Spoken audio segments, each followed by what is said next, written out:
Welcome back to Change Starts Here. I'm your host, Dustin Odham, and today we're diving into a critical aspect of leadership: competence. Specifically, we'll be looking at the competence part of the speed of trust and how two key cores of credibility, those are capabilities and results, impact the trust we build as leaders. Whether you're leading a classroom, a school, or an entire district, trust is the foundation upon which everything else is built. And while having strong character is essential, competence is what ensures that you can deliver on the promises you make. Without competence, even the best intentions fall short. So today, I want to focus on how we as educational leaders can strengthen our capabilities and deliver the results that build trust in our schools and communities. So let's start with capabilities. The core of credibility is all about whether we have the knowledge, skills, and tools to lead effectively. As leaders in education, it's easy to feel like we need to be experts in everything from curriculum, instruction, management, community engagement. But the reality is, as you know, no one can do it all.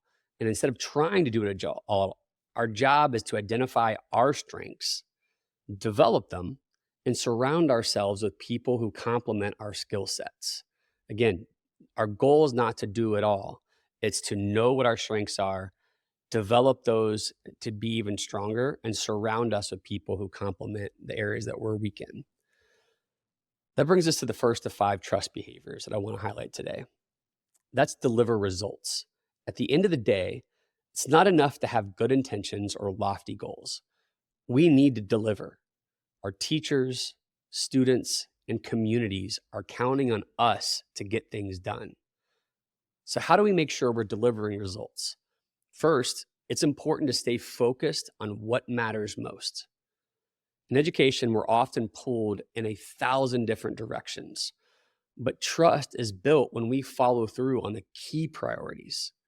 Again, we're all pulled in 1,000 different directions, but trust is built when we follow through on the key priorities, whether it's improving student outcomes, creating a safe and welcoming school environment, or building strong relationships with families.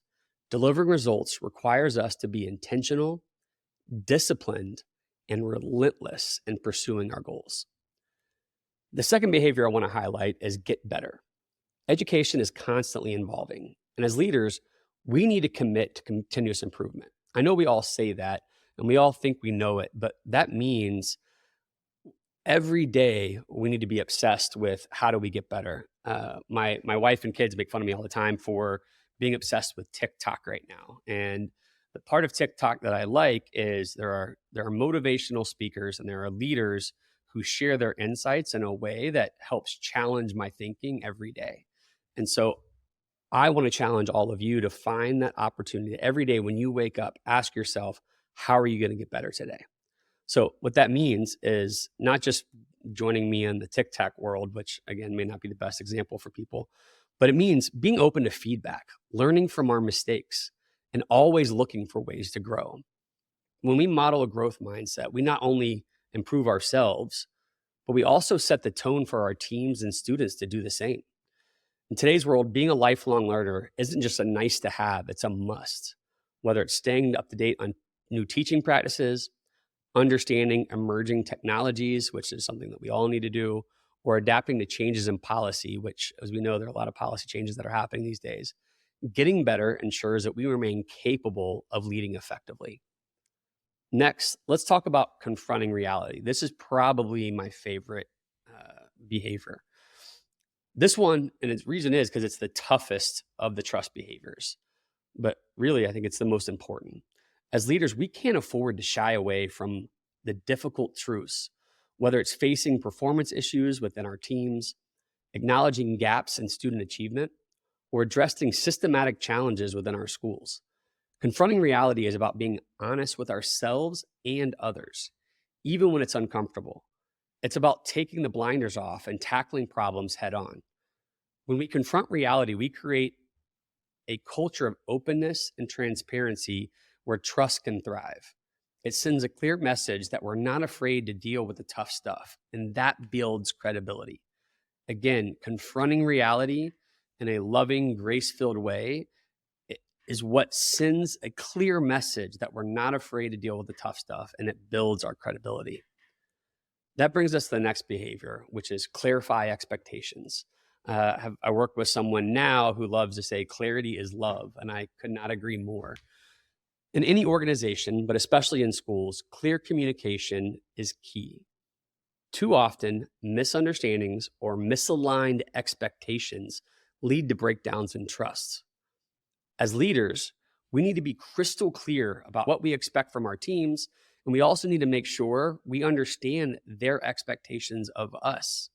It's a two-way street. We need them to understand our expectations, but we need to understand their expectations of us.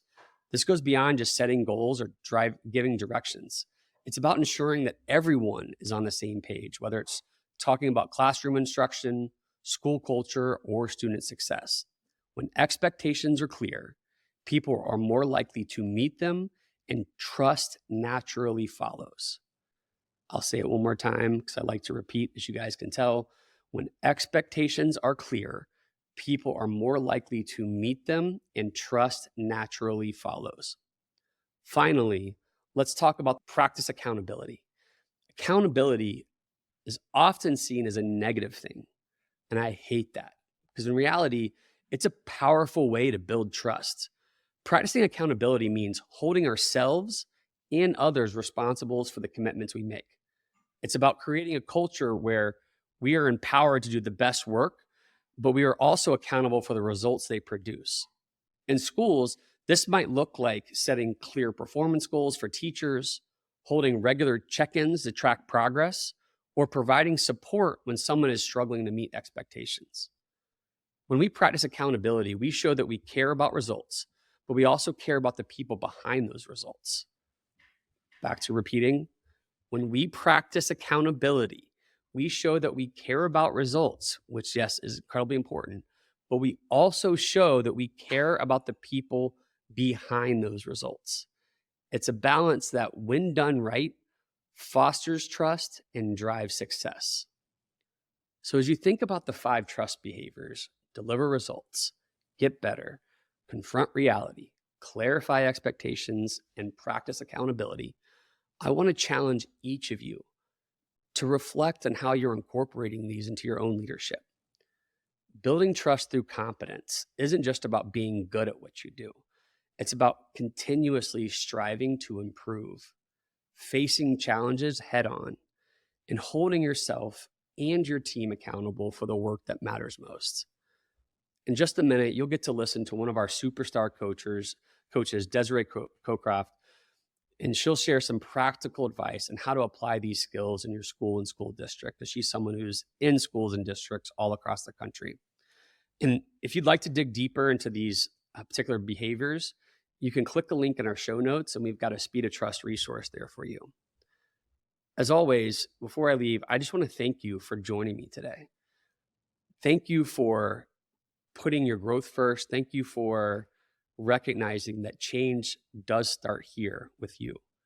Remember, trust isn't built overnight, but with intentional effort and focus on both character and competence, we can create the kind of trust that transforms schools and leads to lasting success.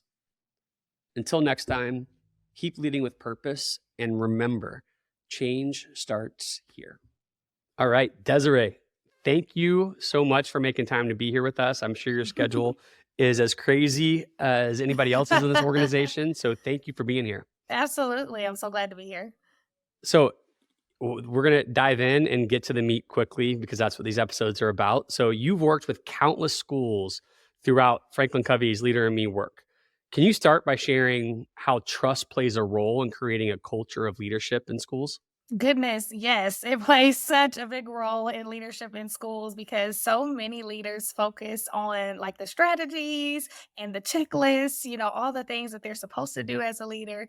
And a lot of times when I'll come in to do Speed of Trust trainings, it's an aha moment, like, oh, wait, there are some behaviors that I may have been doing that have led my staff to believe that some things were okay that really aren't okay. So you can do all the strategies and checklists in the world. Yeah. But when you recognize that behavior plays a big part, it is a big aha moment. Yeah. So one of the behaviors that we've talked about, and I know that you work regularly with folks on, is get better. Right. So how, Yeah. from your lens, how can educational leaders foster a mindset of continuous improvement, not just for themselves, that's really important, but across their teams and their school communities? Yeah, I think the biggest part of get better is to recognize that as a leader, it's okay if you're not always right. And I think sometimes as a leader, we feel like we have to be right all of the time. So actually creating a culture where it's okay to make mistakes, or at least when mistakes are made, there is a healthy way of debriefing what has happened so something else can be done differently later.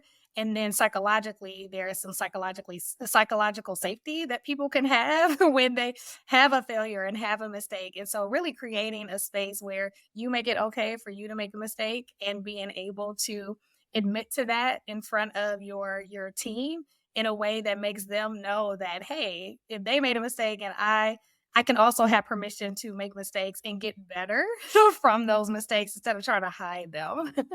Yeah, I love that. I think Yeah. one nuance to that that I'm sure you've experienced is, let's say you have a school leader or a superintendent or a district leader who still has a low trust community. They Yeah. like to show vulnerability. However, there's already been evidence in their time as a leader that the community they're leading will take advantage of that vulnerability. How Mm. do you help people navigate those kind of rough waters when they come across them?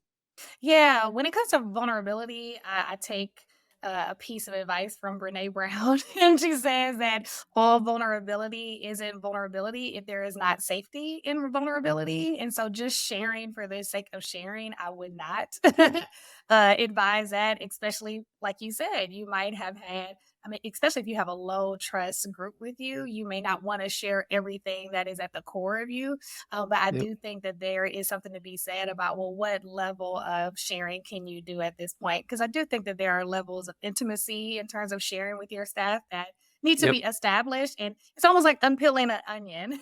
That's the right. In Yeah. building relationships, you can't just go all the way to the center of the onion. You definitely need to unpeel it because as human beings, we need time to really build relationships. And that's what we talk about is speed of trust. It takes time. It's not a sprint, it's a marathon. So to that end, one of my favorite behaviors is confronting reality, Ooh, and we know confronting reality can be tough, yeah. especially in education where the challenges are just complex, right? The Mhm. people serving the community, the district challenges, all those things. What advice do you have for leaders who need to face hard truths, whether it's about school performance, staff dynamics, or student outcomes? I love this. I think that this actually holds true with our content around speed and trust, but I also think about 4 disciplines of execution in terms of confront reality when we can just really note that this is just where we are right now. This is like not the end. And if we can confront that, then it's more about growth than the actual outcome that's happening right now. And if we can focus on growth versus outcomes, confront reality can feel way less like a ton of bricks. It's just like, you know what? This is just where we are right now. Let's own it. What do we want to do moving forward? Yeah, well, I think as you so leaders. I guess my question in that would be, how can leaders more effectively clarify expectations with their teams to ensure alignment and to avoid those challenging misunderstandings that I'm sure you've witnessed? Yeah. So I think the biggest part of clarifying expectations is that we think that what we're saying is understood by everyone just because Right. we sent a memo and just because we said it out loud. I think if leaders actually gave space to not at the end of a meeting saying, like, do we have any questions? Because obviously people want to get out of the meeting. They're not going to have any questions, but more of what questions do we have? Or, hey, talk to the person next to you and go ahead and summarize what we've learned today. I want you to tell me what are some blind spots that we have in what has been said. What are questions that other people might ask us about what has been said? Because we want to be as thorough as possible. The second part of that, I would say, though, would also be sometimes we don't give people the opportunity to connect to the new thing that's happening. So we might be, Mhm.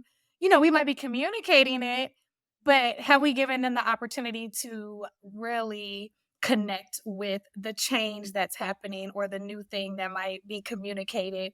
because of whatever is changing at your school or your district. And so I think really giving people time to connect with it and connect with the why will help in this clarifying expectations, because sometimes you give them an expectation and the why is still very unclear and they're not connected to the why.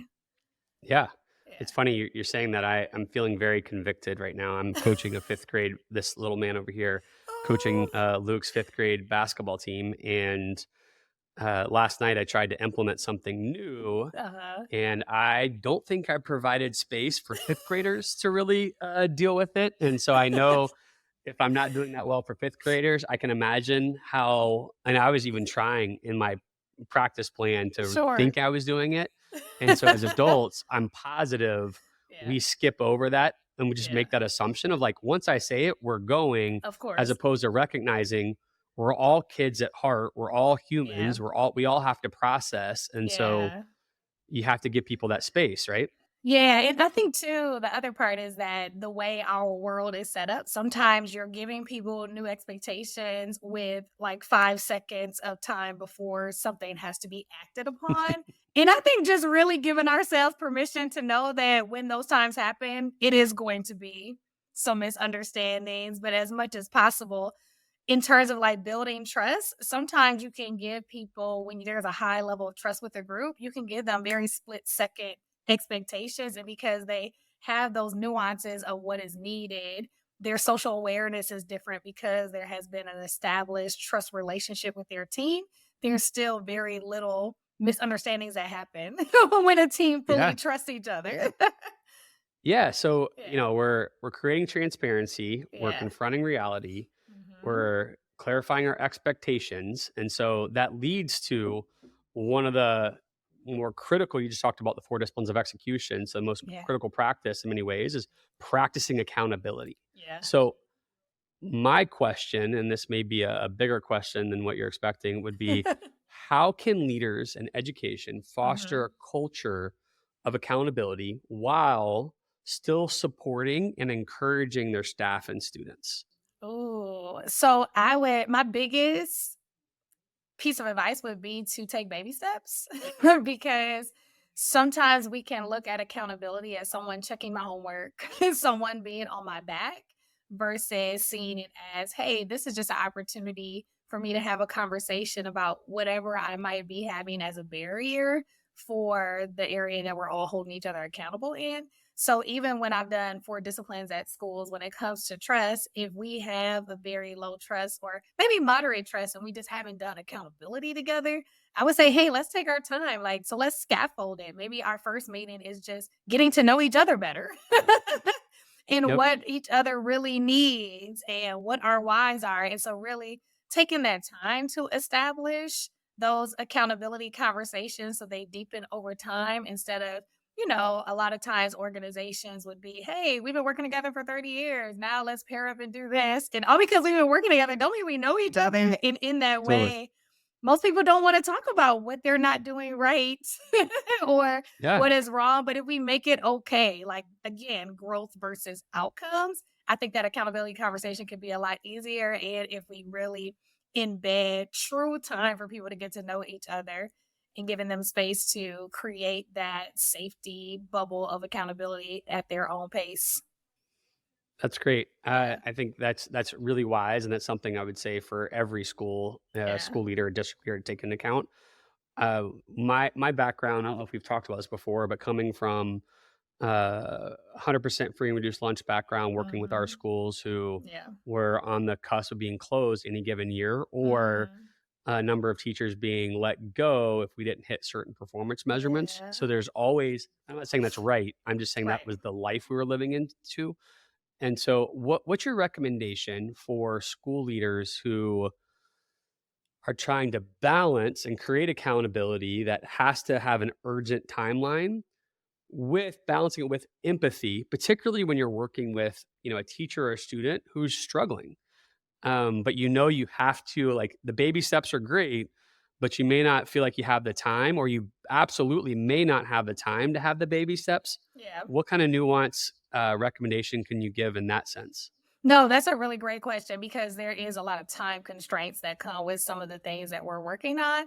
I will say, and I know this is not the same as answering that question with a new strategy, but I will say that if we do take the time to do air quotes the baby steps, things will go faster. But in light of timing, I will say be strategic about how you pair people. Honestly, I think that we know our staff and we know our employees, and we know that there are people that are really great at building rapport. And how can we strategically put them with people that might be a little less um, approachable or less apt to do those conversations that we're talking about, but pairing people strategically I think would be the best way, and who those people are. There are always those secret people that we know we have on our staff that will get everyone going and get everyone moving, and so I think finding those people to be kind of like your moles so to speak Yeah. could be a great way to get things going if you got to do it fast. Well, to your point, Yeah. again, we're coming back to fifth grade basketball right now, but I have one kid who's kind of struggling to find himself. And last night to start practice, I paired him up with one of the kids who's really a vocal leader Yeah. and just started in warm-ups. Then it went to the next exercise. And by the Yeah. end of the evening in scrimmage, Ricky, who is just this lovely kid, Yeah. is like flexing on people, like all I love excited it. because again, it had nothing to do with my coaching, it had Yeah. everything to do with picking that right partner, right? And that kid help him Yeah. come to life. I like Yeah. that. Yeah. All right, two more questions and then I'll let you Yeah. get back to your day. So as someone who coaches educational leaders, what are some common barriers you come across that prevent them from fully embracing these trust behaviors and how can they overcome them? Yeah, so I think the biggest barrier that educators that I coach come against when they're working on building trusting teams and working on competencies is definitely time. So it's interesting that you mentioned time in terms of, how do we, help them build accountability if they don't have time for baby sex? It's time Yeah. because there is this misconception that if I spend time on this, then it won't yield results. So what is the ROI on spending time on this? When we know based on research that, hey, if a leader does spend time really being someone that can have that gravitas to move a group because they're leaning into trust behaviors, they are going to move way faster in the results that they want to create for their school. And so that's the biggest thing. Hey, this is worth the time spending. I would say that if it's not the other thing, it is if they have a staff that is already very low trust, they see it as like such an uphill battle with the Yep. things that they have to accomplish as a school in the given year that they're in. And that's totally understood. So it's kind of like, what comes first, the chicken or the egg? Do we just go ahead forth with, some of our strategies so that we can just get to our goal? Or do I spend some time on getting staff to have a higher sense of trust? And I do think that there is a way to do both. I think a lot of it has to do with, habit one, right? What's in our circle of control? What's in our circle of control? And how can we think of things that will help us get to our desired result versus focusing on all the barriers? I love Mhm. that. So the first is challenging your paradigm, right? If I Yeah. don't spend time on this, it's kind of like when you're a new teacher, they tell you spend as much time going over your classroom procedures and operations early on so that you can get time back later, right? Right. I was getting made fun of in my first couple of practices as a coach, but I had some great teacher leaders who taught me how to teach early on, which was we're going to learn what it looks like to enter the gym. We're going to learn what it looks like Yep. to warm up. We're going to learn what it looks like. And we're going to spend the first practice. I think I spent 45 minutes on that simple task. Okay. We're five practices in, and now kids are doing it within about 30 seconds of walking in the gym. And so it's buying that time and understanding that, Yes. like, if yes, I mean, I love what you said. Like, it's, you have to have the paradigm of Mhm. this is so important to not spend time on. And if I do Yeah. spend time now, I'll get that time back in spades later, right? Yeah. And you know what? We've taken years to create the habits that we have right now, and we think that changing is going to take 5 seconds Just when it yeah, really just takes consistency in small bites to make the yep, changes happen. Yeah. that's great. All right, finally, if you have, if you could give one piece of advice that for a K-12 leader that for a K-12 leader looking to kind of strengthen their competence and build trust, what would it be? Ooh, the biggest thing that I would say is take 5 minutes a day. And when I say 5 minutes a day, there is a part of Speed of Trust where we talk about the four cores of credibility. And I would say take 5 minutes a day on that area of credibility that you want to get better in. And so maybe that area of credibility is around your integrity or your intent. And we have so many tools around things that you can ask yourself to get better at that. Or maybe it is results and capabilities. But I would say take 5 minutes a day, consider what is the one thing that you could get better at in one of your four cores. And I would say focus on that for 90 days. Don't do anything else. Just focus on the one thing.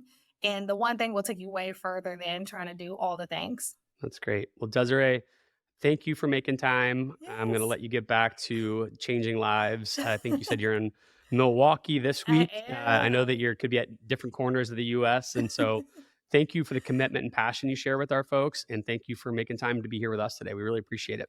Absolutely. It's been a pleasure. Thank you. All right. See ya.